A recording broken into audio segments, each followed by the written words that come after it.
What is up, guys? Thank you for joining me today. But if I had to guess, I'd say you are not here to join me. You are probably here for this guy here, the new iPhone 16 Pro Max. Today we are going to be finding out whether or not it is worth it for you to upgrade to the 16 Pro Max strictly based on the camera capabilities. I'm going to be doing a few different tests today to determine the practicality and capabilities of this camera while trying not to be too technical, because if you wanted an actual tech reviewer, then you could go to like Gerald Unrun or Marquez Brownlee or someone else. But I'm not going to get super deep into this stuff. It's going to be more subjective to find out whether or not it's worth it for you specifically. I'm going to be loosely comparing this camera to that of the GoPro Hero 12 as well as the Sony A7 Mark III to see how much this camera will end up fitting into my workflow. The video you are seeing right now is filmed on the A7 Mark III. I've been using this camera for a long time and I'm very happy with it, but it is a pretty large camera. So next, how about we flip it over to the GoPro and we can see how that is looking. It's on linear mode right now. It is shooting in 5.3K instead of 4K over here on the A7 Mark III.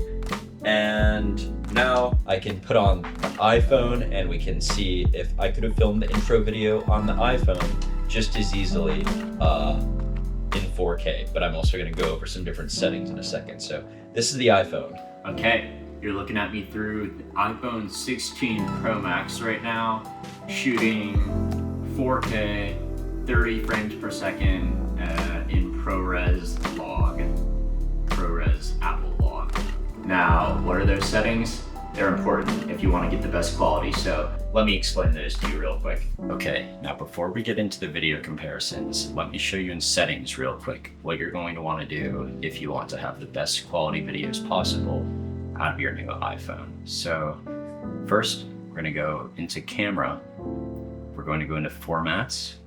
I'm going to make sure high efficiency is checked. Next, for photo capture, you really want to make sure this is enabled. And I'm going to do up to 48 megapixels. I'm going to do lossless here. It's going to be a bigger file size, but if you do photography, occasionally you're going to want raw photos if it's something that you plan on correcting later on in like Lightroom or whatever. Next, for video capture, we're going to want to check Apple ProRes. And then in here, I'm going to use log. So now that those are checked, I'm going to go here into the camera and you're going to see it doesn't always have to be raw. I can click up here. I want it to be raw. And then, I would take the picture. But for video, same thing. It's not always, because if you're just sending a friend a video that you just took, you don't want it to look like this. They're not going to color grade the video. So it's easy to turn off.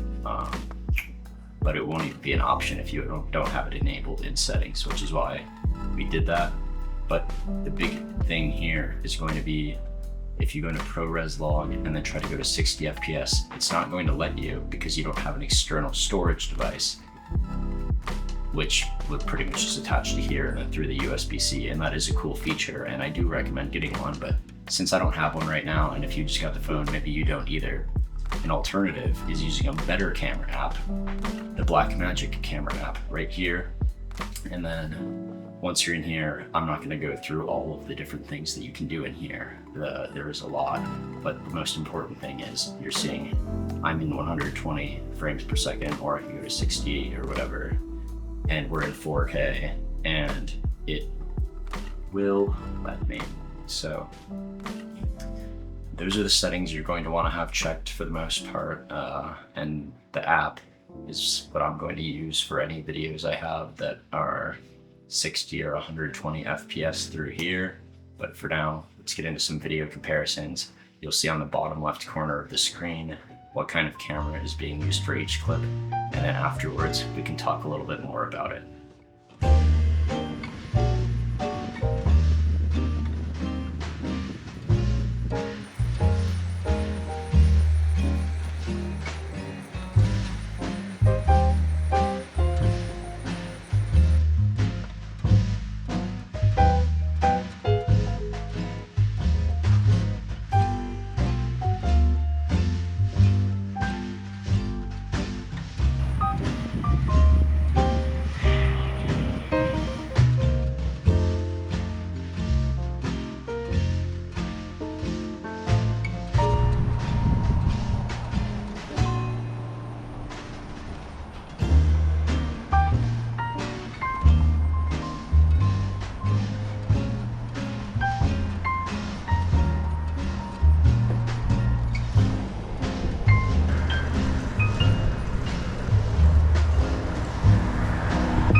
Okay, I hope you enjoyed that little montage there as much as I enjoyed making it. And if you did, please consider subscribing to the channel or checking out my other pages like Instagram. But in the meantime, let's talk about some of my takeaways from doing this testing. So let me start off by saying that I am truly impressed with the iPhone's capabilities this year. Even though I'm not going to be switching to an all iPhone setup anytime soon, I hope you guys were able to see through the comparisons that it really can keep up in a lot of ways. There's definitely a lack of sharpness compared to my professional camera, and a large part of that has to do not with the camera's body, but with the fact that I have a somewhat expensive Sigma 24 to 70 millimeter lens on there, and the glass on the camera is really what matters when it comes to all of that stuff. With that being said, it really is circumstantial. It really just depends on what you are trying to do with your content. Let's say that you just want photos and videos of your family and going on vacation, that type of thing that you can look back on in the future and not have trash quality. Well then, in that case, yeah, get the iPhone. It's going to be in your pocket, it's small, it's light, and it's the only camera you're going to need for that type of stuff. The zoom on the iPhone is one thing that truly amazed me. The clip from the Colts game is one that I took that was super impressive to me. The way that I was able to switch from log to get all of those colors back and have a decent amount of detail while being so far away. If you go to sports games or things like that very often, or maybe you're at the next Taylor Swift concert sitting up in your nosebleeds, well, you'll probably be able to see Tay-Tay very clearly if you have the new iPhone. Yes, I do understand that the Android has probably had the zoom capabilities for years now, as I see in every comment section, but this video is about the iPhone. One major thing that I do want to touch on is the fact that if I use my A7 Mark III and have any slow motion B-roll, then the video ends up having to be 1080p rather than 4K because the camera cannot shoot in 4K above 30 FPS. So if I'm shooting at 60 or 120 frames per second, 1080p, I have to size down all of my other regular 4K footage to fit there. You don't want to size up the 1080 footage to try to fit in the 4K timeline. That's an awful idea. So if you do want your video to be in 4K and you want to have some slow motion, you're going to be able to do that all with the iPhone, whereas with my more expensive camera, I currently do not have that capability. The GoPro is a whole nother beast. I understand that it's meant for different things. As you can see in this video, I just used it. It was mounted to my chest, but that is something important to mention. The mountability of the GoPro, and it's so tiny and it has many capabilities.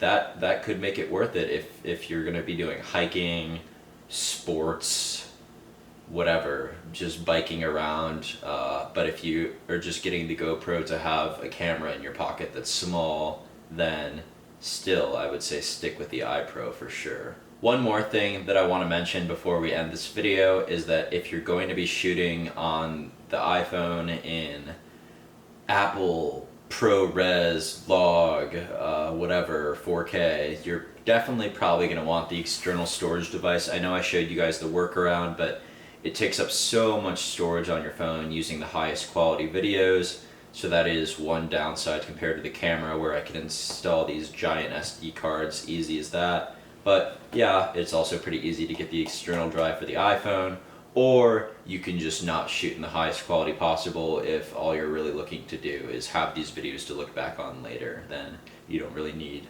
log and all of that stuff. Anyways, I really do hope you enjoyed this video. I don't do tech reviews or any sort of reviews, but this is one that I wanted to try making. Hopefully it helped you guys. It also helps me because it gets me out filming more stuff that I have for my grids or whatever. I got some good fall shots this time. But if you leave a like or a comment or subscribe or all three of those things on this video, it'll show me that maybe I should do more review type videos in the future, and I will remain as the non-technical tech reviewer. That's going to be my thing if I continue to make these videos. But anyways, hope you liked this video. Make sure to check out some of my other videos. A lot of it's travel content, but there's plenty of new stuff coming your guys' way. Thank you for tuning in. Jordan Vankus Photography, out.